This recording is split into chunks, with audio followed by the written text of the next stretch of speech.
I also heard that she said she's out to get me. So we'll see. Somebody said, maybe you need a pair of boxing gloves. And I said, well, we'll see what happens.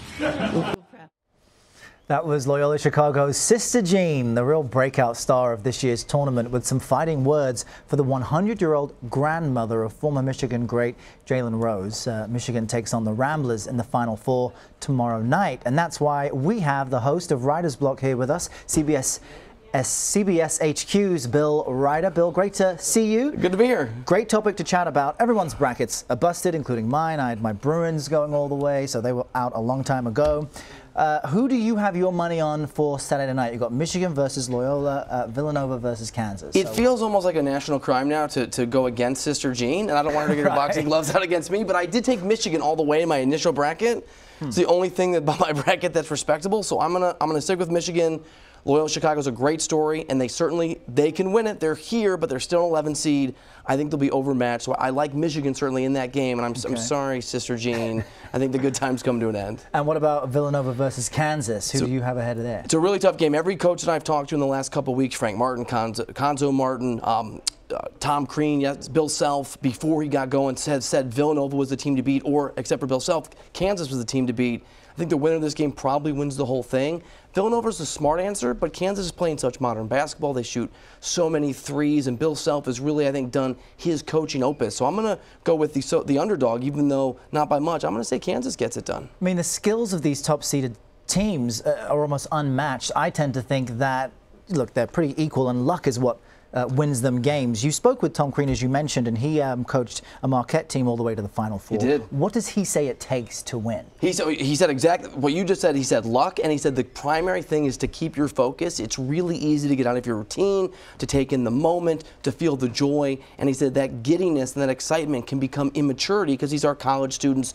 These are young men. And so he thought the advantage was with both Nova and with Kansas because both those coaches have obviously won a national championship. And for Bill Self, he's been through this before. He's lost in a championship game. He's won a championship game. He's had a lot of disappointment just getting to Final Fours. I think a lot of that failure, coupled with that one big success against Memphis all those years ago, I think it's a huge advantage for him. All right, folks, go watch this on CBS. I want to switch over now to basketball. You spoke with NBA great Ray Allen. He has a new book out, and I want to play a clip for our viewers about what he had to say about his former teammate, Rajon Rondo.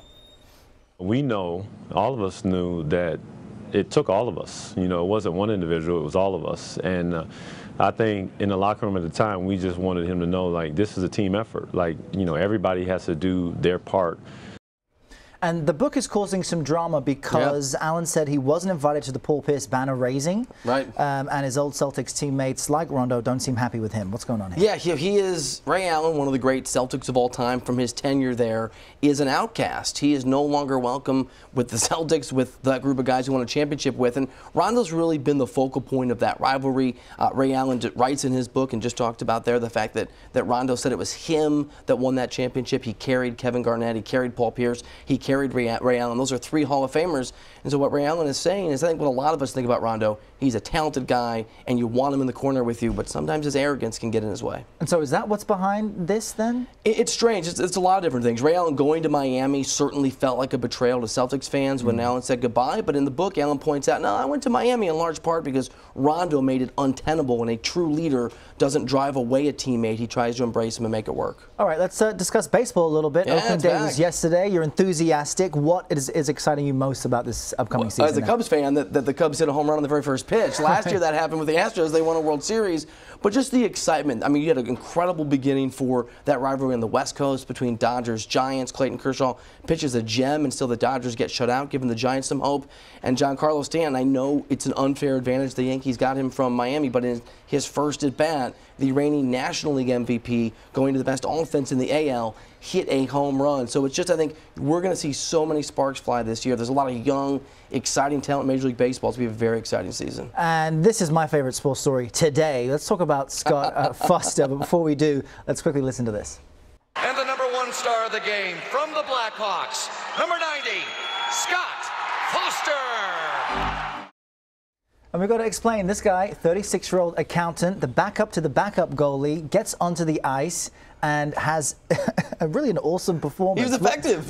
What did you make of this? I guess miracles can happen to everyday guys in sports. Like all of us that think that we're actually amazing ballers, hockey players, baseball players can believe. And we've seen this a few times. We've seen former athletes, particularly in baseball, go out and try out for a walk-on opportunity, make their way through the minors. Disney made a movie about this several years ago, and make the majors for a stint. But this is a guy literally off the street, an accountant who went out there and was flawless as a goalie. It's a very, very cool story. And just a reminder, maybe, Errol, you and I, all of us are capable of some sports greatness. What we could all accomplish Give us credit, America. if you would just put us on the ice. There it is. Bill Reiter of CBS HQ, great chat.